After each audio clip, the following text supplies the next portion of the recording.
ചില ചടങ്ങുകളിൽ ഗുരു, ഗണപതി എന്നിവയെ കൂടി ബന്ധിക്കാറുണ്ടല്ലോ, അതെന്തിനാണ്? ഇപ്പം നമുക്കറിയാം, നമ്മളൊരു സ്ഥലത്ത് പോയി ഇരിക്കുമ്പോൾ ഒരു കസേരയിൽ ഇരിക്കുകയാണെങ്കിൽ നമ്മൾ ആദ്യം എന്ത് ചെയ്യും? നമ്മൾ ആ കസേര ശരിയാണോ എന്നൊക്കെ കുറച്ച് ബോധമുള്ള ആൾക്കാരാണെങ്കിൽ ചെക്ക് ചെയ്തിട്ടൊക്കെ ഇരിക്കുക. അവൾ പേപ്പർ ഇരിക്കുന്നുണ്ടോ, പുസ്തകം ഇരിക്കുന്നുണ്ടോ, അല്ലെങ്കിൽ സൂചി വെച്ചിട്ടുണ്ടോ നമുക്ക് നോക്കിയിട്ടായിരിക്കും. നമ്മളൊരു സ്ഥലത്ത് ഇരിക്കുന്നതിന് മുമ്പ് പോലും നമ്മൾ ജാഗ്രത കാണിക്കാറുണ്ട്.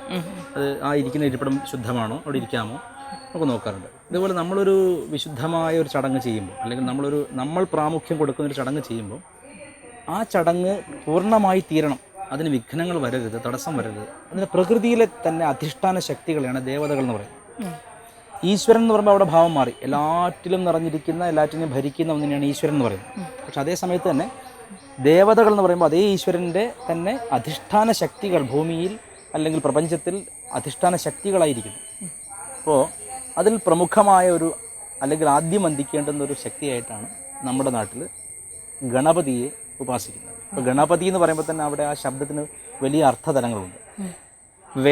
വേദത്തിൽ നമ്മൾ പറയും ഗണാനാം ത്വാ ഗണപതിഗും ഹവാമഹേ, ഗണങ്ങളുടെ പതിയായിരിക്കുന്ന ഗണപതിയെ ഞാനിതാ ആഹ്വാനം ചെയ്ത് വിളിച്ചു വരുത്തുന്നു, ആവാഹിക്കുന്നു.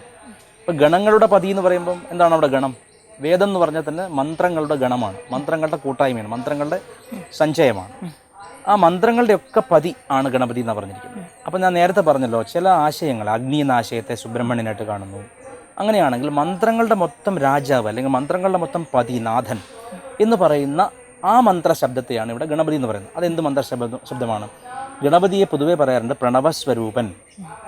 പ്രണവസ്വരൂപനായ ദേവൻ ഓംകാരത്തെയാണ് ഇവിടെ ഗണപതിയായിട്ട് ഉപാസിക്കുന്നത്. അപ്പോൾ ഗണപതി വരയ്ക്കുന്നത് പോലും ഓം എഴുതിയ പോലെയാണ് ഏകദേശം വരയ്ക്കുന്നത്. അതിന് കാരണം പ്രണവസ്വരൂപനായ ഗണപതിയെ വന്ദിക്കുന്നത് നമ്മൾ പിന്നീട് ഉച്ചരിക്കുന്ന ശബ്ദങ്ങൾ, പിന്നീട് പാടുന്ന പാട്ടുകൾ, പിന്നീട് ചെയ്യുന്ന കലകൾ, കൃത്യങ്ങളെല്ലാം വിഘ്നം കൂടാതെ നടക്കും എന്നൊരു സങ്കല്പമാണ്. കാരണം ഓംകാരം പൂർണ്ണമായ ഒരു ശബ്ദമാണ്. ഓംകാരം ഒരേ സമയം ഒരു അക്ഷരമാണ്, ഒരു ശബ്ദമാണ്, ഒരു വാക്കാണ്. ഓംകാരത്തിൻ്റെ മഹത്വം മാത്രം പറഞ്ഞുകൊണ്ടാണ് മാണ്ഡൂക്യ ഉപനിഷത്ത് എന്നൊരു ഉപനിഷത്ത് തന്നെയുണ്ട്. ഈ പ്രണവത്തിൻ്റെ മഹത്വം പറഞ്ഞുകൊണ്ടാണ്. അപ്പം അങ്ങനെ നോക്കുമ്പോൾ ഗണപതിയെ വന്ദിക്കുന്നത് ഇതിൻ്റെ സിംബോളിസമാണ്. ഓം എന്ന ശബ്ദത്തെ ഉച്ചരിക്കുന്നതിന് പകരം നമ്മൾ ഗണപതി ഉപാസിക്കുന്നു. രണ്ടും ഒരേ അർത്ഥമാണ്. ഇപ്പോൾ സന്യാസിയാണെങ്കിൽ അദ്ദേഹത്തിനൊക്കെ ചടങ്ങുകളിൽ ഓം എന്നാണ് ഉച്ചരിക്കുക, അല്ലെങ്കിൽ ഒരു ബ്രഹ്മചാരിയാണെങ്കിൽ ഓം എന്ന് ഉച്ചരിച്ചുകൊണ്ടാണ് അദ്ദേഹം മന്ത്രങ്ങൾ ജപിക്കാൻ തുടങ്ങുന്നത്. അതേസമയത്ത് അങ്ങനെയൊന്നും അത്ര അറിവില്ലാത്തവരാണെങ്കിൽ ഗണപതി ഉപാസിക്കുന്നു. അത് തീർച്ചയായിട്ടും പ്രണവത്തെ ഉപാസിക്കുന്നത് ആദ്യത്തെ ശബ്ദമാണ്, ദ പ്രൈമോഡിയൽ സൗണ്ട്. ആദ്യത്തെ ശബ്ദ വൈബ്രേഷൻ, ആദ്യത്തെ ലോകത്തിലെ പ്രപഞ്ചത്തിലെ ശൂന്യതയുടെ ശബ്ദമാണ് ഓംകാരം എന്ന് പറയുന്നത്. അപ്പോൾ ഏറ്റവും ആദ്യം ഉണ്ടായ ഓം എന്നുള്ള ആ ഒരു മുഴക്കത്തെ ധ്യാനിക്കുമ്പോൾ അവൻ്റെ നാഡീഞരമ്പുകളും പ്രപഞ്ചത്തിലെ മൊത്തം താളവും ഒന്നിച്ച് ചലിക്കാൻ തുടങ്ങുകയാണ്. അപ്പോൾ അയാളുടെ കാര്യത്തിൽ വിഘ്നങ്ങൾ ഉണ്ടാവാതിരിക്കുമെന്നത് പൂർവികരുടെ ഒരു ദൃഷ്ടിയാണത്. അതുപോലെ തന്നെയാണ് ഗുരുവും. ഗുരു ആരാണ്? ഈ ശബ്ദങ്ങളെല്ലാം നമുക്ക് ഇന്നതാണെന്ന് അറിയിച്ചു തന്ന ശബ്ദങ്ങൾക്കപ്പുറത്ത് നിൽക്കുന്ന ചൈതന്യത്തെയാണ് ഗുരു എന്ന് പറയുന്നത്. അതുകൊണ്ടാണല്ലോ ഗുരുർ ബ്രഹ്മ, ഗുരുർ വിഷ്ണു എന്നൊക്കെ ജപിക്കുന്ന എല്ലാ ദേവതകളും ഗുരു തന്നെയാണെന്ന് പറയാൻ കാരണം. ഇപ്പോൾ ഗുരുക്കന്മാരുടെ എല്ലാം ഗുരുവായിട്ട് നമ്മൾ സ്മരിക്കുന്നത് ദക്ഷിണാമൂർത്തിയാണ്. ദക്ഷിണാമൂർത്തി എന്ന് പറഞ്ഞാൽ ശിവന്റെ തന്നെ ഗുരുഭാവമാണ്. അപ്പോൾ ഗുരുക്കന്മാരുടെ ഗുരു എന്ന് പറയുന്നത് ശരിക്കും ദക്ഷിണാമൂർത്തിയാണ്. അപ്പോൾ ഏത് ഗുരുവിനെ സ്മരിച്ചാലും അത് മൂലഗുരുവായിരിക്കുന്ന, ആദിഗുരുവായിരിക്കുന്ന ശിവനിൽ ചേരും എന്ന നമ്മുടെ സങ്കല്പമാണ്. അപ്പോൾ ഗുരുവിനെയും ഗണപതിയും സ്മരിക്കുമ്പോൾ ശരിക്കും പറഞ്ഞാൽ അറിവിൻ്റെ ഒക്കെ തുടക്കമായ ഓംകാരത്തെ, ഓംകാരത്തിൻ്റെ അറ്റമായിരിക്കുന്ന മൗനം, ഓംകാരം ഗണപതിയും അത് ലയിച്ചു ചേരുന്ന നിതാന്ത മൗനം ഗുരുവുമാണ്.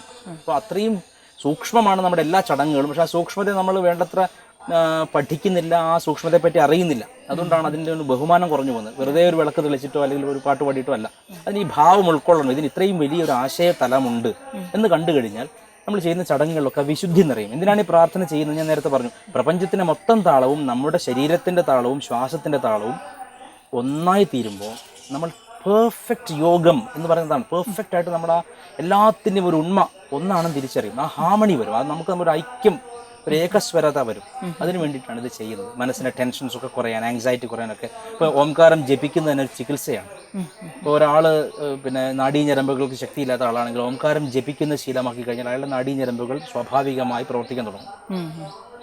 അത്തരത്തിലൊരു ചികിത്സ കൂടിയാണ് നമ്മൾ ഈ പ്രണവത്തെ ഉപാസിക്കുന്നത്. അതിൻ്റെ ഒരു സിംബോളിസമാണ് ഗണപതിയുടെ എന്ന മൂർത്തിയിലൂടെ നമ്മൾ ചെയ്യുന്നത്.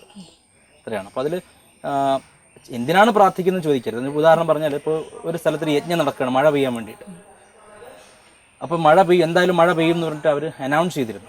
അപ്പോൾ എല്ലാവരും അവിടെ വേനൽ കൊണ്ട് വരണ്ടിരിക്കുന്ന ഭൂമിയാണ്, ആൾക്കാരൊക്കെ കാണാൻ വേണ്ടി കൂടി, എല്ലാം നിറയെ ആൾക്കാർ കൂടി ഈ മഴ പെയ്യുന്ന കാണാൻ വേണ്ടിയിട്ട്. പക്ഷെ ഒരു കുട്ടി മാത്രം കുടയും എടുത്തുകൊണ്ട് വന്നതാണ്. അപ്പോൾ കുട്ടിയുടെ വിശ്വാസം എന്താണ്? നിഷ്കളങ്കമാണ്, അവനറിയാം മഴ പെയ്യും. അപ്പോൾ ആ ഒരു വിശ്വാസം, ആ ഒരു ട്രസ്റ്റ് അല്ലെങ്കിൽ സമർപ്പണമാണ് ഈ ഗുരുവിനെയും ഗണപതിയും ഒക്കെ വന്ദിക്കുന്നതിൽ ആദ്യം വേണ്ടത്. ഈ ട്രസ്റ്റ് ഇല്ലാതെ, ഈ സമർപ്പണം ഇല്ലാതെ എന്ത് ചെയ്തിട്ടും കാര്യമില്ല, അത് വെറും ചടങ്ങായി മാറും. അതുകൊണ്ട് ഈ ആശയത്തെ നമ്മൾ ഉൾക്കൊണ്ട് ചെയ്യുമ്പോൾ അതിനൊരു വിശുദ്ധി വരും. അത് നമുക്കത് അനുഭവിക്കാവുന്നതാണ്. ഇപ്പോൾ മരിച്ചതിന് ശേഷം അനുഭവിക്കുന്ന ഒന്നല്ല, നമ്മൾ ഇവിടെ തന്നെ നമ്മൾ അതിനെ പൂർണ്ണമായി ഉൾക്കൊണ്ട് ജീവിക്കുമ്പോൾ അത് നമുക്ക് വന്നു ചേരും. അത് നമ്മുടെ അനുഭവമാണ്. തീർച്ചയായും.